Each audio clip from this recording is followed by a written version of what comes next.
इन्होंने SSC GD से लेकर के यहाँ तक सफर किया है और अभी फिलहाल इनके पास 3 सिलेक्शन हो चुके हैं जी। और आपकी जो बुक आती है स्टैटिक जी के, उसने बहुत हेल्प की है। स्टैटिक जी लगभग डायरेक्ट सवाल आ जाते हैं उसमें।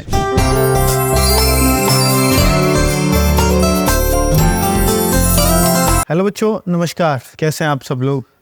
बच्चों, आज एक और बच्चा है, अरुण कुमार, मेरठ से। जी। मेरठ में कोई गांव? हस्तिनापुर से। हस्तिनापुर जी। हस्तिनापुर गांव है? कस्बा में आता है। कस्बा है। गांव क्या कौन सा होगा? गाँव हमारा जो हम दूधली से थे पहले, दूधली। अच्छा, तो अब रह रहे हो आप हस्तिनापुर से? हम हस्तिनापुर आ गए। Okay okay. तो मेरठ के हस्तिनापुर से हैं, नाम बताया आपने अरुण कुमार। तो अरुण कुमार भाई का बारे में अगर मैं आपको बता दूं तो इन्होंने एसएससी जीडी से लेकर के यहाँ तक सफ़र किया है और अभी फ़िलहाल इनके पास 3 सिलेक्शन हो चुके हैं। एसएससी एमटीएस में भी ये सेलेक्ट हो चुके हैं। एसएससी सीजीएल के थ्रू भी इनको बहुत बड़ी पोस्ट तो नहीं मिली, पर यूडीसी पोस्ट में हो चुका है इनका, जो इनकी इंदौर ज्वाइनिंग होनी है। और अभी जो इसके लिए आए हैं वो इनका सिलेक्शन हुआ है एसएससी सीपीओ में, जिसका हाल फिलहाल में रिजल्ट आया है। इनको मिला है उसमें सीआईएसएफ सब इंस्पेक्टर। तो अभी ये खुद भी इस बात को लेकर के कंफ्यूज हैं कि सर तीनों में से कहाँ ज्वाइन करूं। तो ऑब्वियसली मैं तो ये कहूँगा कि भाई एमटीएस आपका कहाँ, दिल्ली में आ रहा है या कहीं बाहर है? पंजाब से। पंजाब। तो एमटीएस तो छोड़ ही दो, दिमाग से निकाल दो, क्योंकि पंजाब के जितना ही आपको इंदौर पड़ेगा और यूडीसी उनसे कहीं ज़्यादा बढ़िया पोस्ट है, क्योंकि एमटीएस से अगला एलडीसी होता है, उससे अगला यूडीसी होता है। तो आपके 2 प्रमोशन, यानी जो आप समझ लीजिए कि आपके कम से कम 15 साल आपको आगे रख देते हैं यूडीसी में। अब बात यह है कि यूडीसी करें या सीआईएसएफ सब इंस्पेक्टर करें। तो सीआईएसएफ सब इंस्पेक्टर में मैंने इनको बोला यूडीसी को अगर देखेंगे तो यूडीसी आपकी 2400 ग्रेड पे की एक नौकरी मानी जाती है, जिसको हम लेवल 4 बोलते हैं। ये आप सीआईएसएफ सब इंस्पेक्टर में सेलेक्ट हुए हैं, लेवल 6 हैं। तो अब जब लेवल 6 पर हो तो ऑब्वियसली कोई भी गवर्नमेंट अगर एम्प्लॉई है तो लेवल 4 और लेवल 6 का अंतर काफ़ी बड़ा अंतर माना जाता है। फिर आपके 2 प्रमोशन आगे, फिर आप 15 साल और आगे हो इसमें, सैलरी के मामले में, प्रमोशन के मामले में, है ना। बट अगर आपको तैयारी कंटिन्यू रखनी है, अभी आपकी कितनी एज है? 21 साल 6 लगभग। तो अभी तो बहुत छोटे हैं भाई। तो इसका मतलब है कि अभी आपके पास सीजीएल के भी प्रॉपर चांसेस हैं, अभी आपके पास सीपीओ के भी बहुत सारे चांसेस हैं, क्योंकि 25 साल तक आप कौन सी कैटेगरी में आते हैं? एससी। तो आपके पास तो 25 + 5 30 साल तक तो आप सीपीओ ही दे सकते हो। तो बहुत सारे चांसेस आपके पास हैं।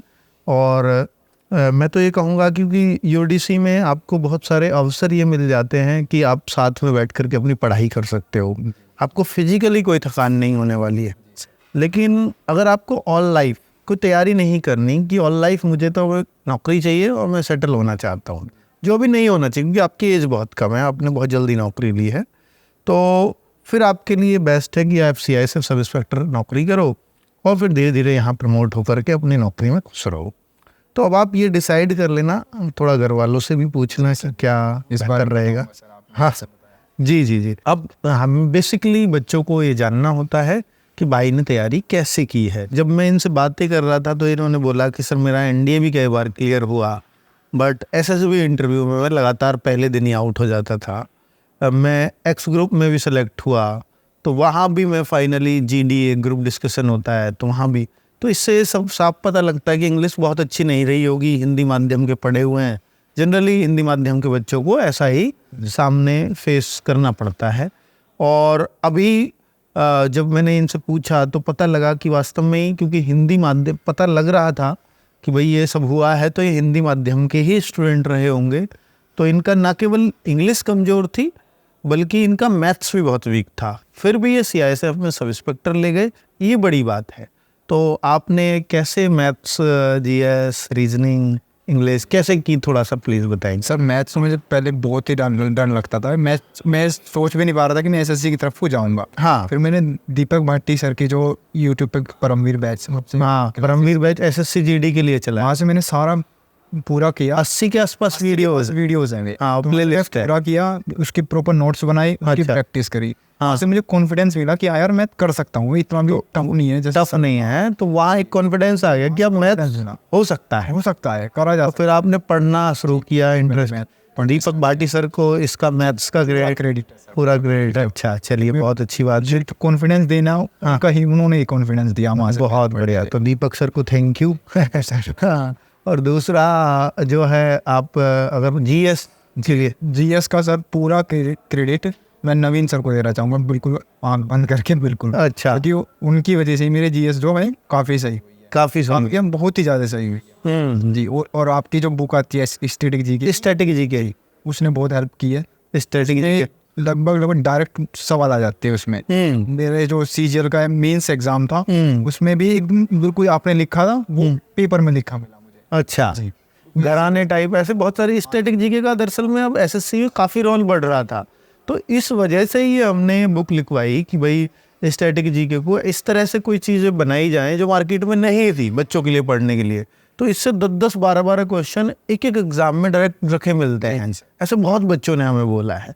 तो फिर नवीन सर स्टैटिक जीके पढ़ाते भी हैं, तो उनकी जो फिर दोनों उनकी जो प्लेलिस्ट भी है उनकी, लगभग 35 वीडियोज है जिसमें वो ट्रिक के साथ भी बना, ट्रिक के साथ उसी बुक को उन्होंने ट्रिक के साथ समझा भी रखा है। उस प्लेलिस्ट ने मुझे बहुत हेल्प की है। ठीक है, तो आप जो है इस तरह से अपनी पढ़ाई की है। अभी आप इंग्लिश में, मैं थोड़ा जानना चाहूँगा यार, इंग्लिश तो आपकी बहुत वीक रही, तो आप इंग्लिश में कैसे पढ़े, कैसे आपने, क्या आपने हमारी जो लास्ट में एग्जाम टाइम में हम गागर मुसागर कराते हैं, तो आपने कभी की है? सीपीओ के लिए पिछली बार कराई थी हमने बड़े मन से। सर गागर में सागर आपकी इसी के लिए नहीं, जो हर एग्जाम के बाद, हाँ, हर एग्जाम से पहले सबके लिए फॉलो करता हूँ। अच्छा, गागर सा बुक फॉलो की थी उसमें, हाँ, इंग्लिश की नीतू मैम की बुक, हाँ, वो बहुत सारे बच्चे वही करते हैं, बुक फॉलो की थी मैंने बहुत बार। तो बुक आप रेगुलर आपने स्टडी उससे पढ़ी है। एक ब्लैक बुक आती है, एक ब्लैक बुक, उसके बाद वो कैब। हाँ, मतलब ये बच्चे ज़्यादातर रिकमेंड करते हैं कि नीतू मैम की इंग्लिश की बुक और ब्लैक बुक वोकेबलरी के लिए है। तो चलिए, बहुत बढ़िया, बहुत शानदार।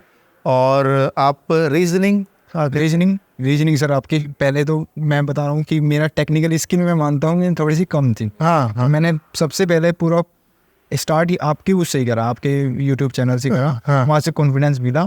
फिर किस सर की क्लास देखी थी रीजनिंग में? रीजनिंग में सर राहुल शर्मा सर की। ठीक है, चलिए बहुत बढ़िया। तो अभी ये भाई को आपने देखा कि भाई उन्होंने किस तरह से सारे सब्जेक्ट्स को अपना कवर अप किया है, और ये भी मैं जानना चाहता हूँ कि आपने कितने मॉक टेस्ट, या बहुत सारे मेरे ख्याल से लगाने पड़ते होंगे, तो मॉक टेस्ट से या प्रैक्टिस सेट से कैसे आपने कितना टाइम अपनी स्टडी को दिया, थोड़ा इस बारे में भी। सर मैं ये फॉलो करता था कि मैं पहले सिलेबस पूरा करूं, क्योंकि सिलेबस पूरा नहीं होगा मॉक टेस्ट में देके मैं अपना कॉन्फिडेंस लूज ही करूंगा। हाँ, तो मैं पहले सिलेबस पूरा करने पर ध्यान दिया। एवरेज स्टूडेंट लगभग ऐसा ही करते हैं, पहले सिलेबस पूरा करते हैं। हाँ। पहले सब चीज को देख लेते हैं, थोड़ा या कितना भी देख लेते हैं। हाँ। फिर जाके मूक लगाएंगे। हाँ। फिर मैं एग्जाम से पूरा जो 1 महीना बनता था एग्जाम से, उसमें लगाता सर। अच्छा, लास्ट के 1 मंथ ही आपने मॉक लगाए।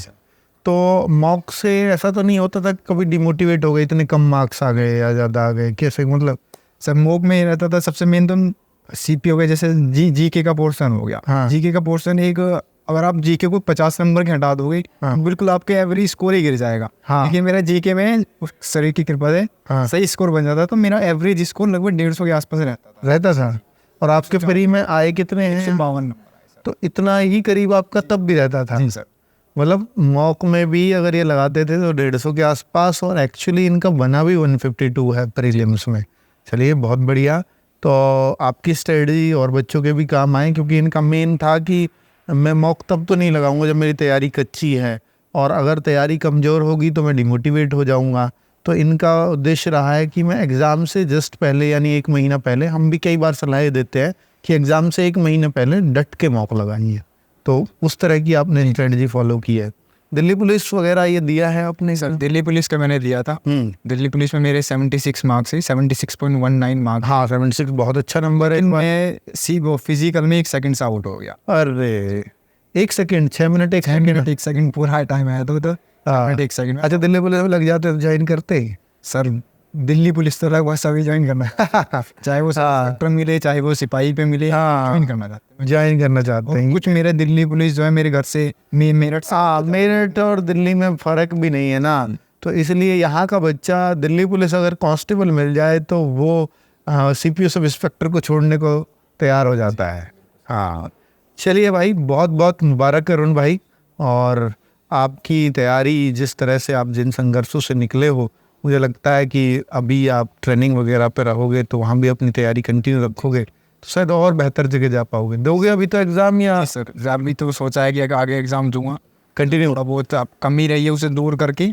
अच्छा नहीं, ऐसा तो नहीं लग रहा कि यार अब बस बहुत पढ़ लिए, अब अपने मजे में नौकरी करेंगे? नहीं सर, अब नहीं। तो अब मैंने ये सुना था कहीं अगर आप संतोष कर गई हाँ। तो आप हार गई वहाँ पे, तो संतोष नहीं करना चाहिए। हाँ। मिला उससे आगे ट्राई करो, कोशिश करो। वो दिख रहा है कि आपने 3 नौकरी ऑलरेडी ले ली हैं। भगवान की कृपा है कि सर की कृपा है जो मिलेगी आगे। हाँ। अपनी पूरी कोशिश करनी चाहिए हमें। चलिए, तो सीपीओ सब इंस्पेक्टर में आप हो ही गए, बहुत प्रेस्टीज वाली जॉब है। और इसमें भी सीपीओ में अगर दिल्ली पुलिस को हम छोड़ दें तो सबसे अच्छी सीआईएसएफ सब इंस्पेक्टर ही मानी जाती है जी। वो आपको मिली ही है, तो कद्र तो करिए जॉब की, है ना। इतना आसानी से नहीं, क्योंकि बहुत सारे ऐसे बच्चे हैं केवल 1700 को ही जॉब मिली है। जी। फॉर्म तो इसमें 8-10 लाख आते हैं। यस तो सोचिए किस कोई बहुत ज़रूरतमंद भी होता होगा, जी। और उसकी आपने पोस्ट तो ली है ही, तो इसकी भी इज्जत तो रखिएगा। और ज्वाइन मुझे लगता है कि आपको ये करनी चाहिए।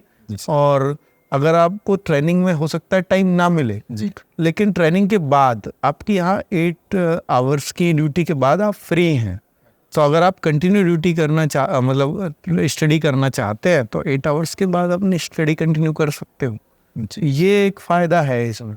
जो शायद दिल्ली पुलिस सब इंस्पेक्टर में अगर आप चले जाते हैं तो वहाँ वर्कलोड बहुत है सर ऐसा सुना मैं। हाँ, नहीं, ये मैं रियलिटी बता रहा हूँ। जो वहाँ बच्चे हैं वो ट्रेनिंग में तो खुश रहते हैं, लेकिन ट्रेनिंग के बाद वास्तव में उनके पास बहुत ओवरलोडेड वो रहते हैं सबके। हाँ, तो sub inspector, Delhi police sub inspector बनने के बाद बहुत कम बच्चे आपको ऐसा मिलेंगे उन्होंने किसी और जॉब की तैयारी करके और निकाली। वर्कलोड जा, हाँ, वर्कलोड ज़्यादा है, वहाँ टाइम नहीं है। सीआईएसएफ सब इंस्पेक्टर में टाइमिंग मिलेगी, ठीक है, ट्रेनिंग के बाद। चलिए, बहुत बढ़िया लगा अरुण कुमार। चलिए, नमस्कार।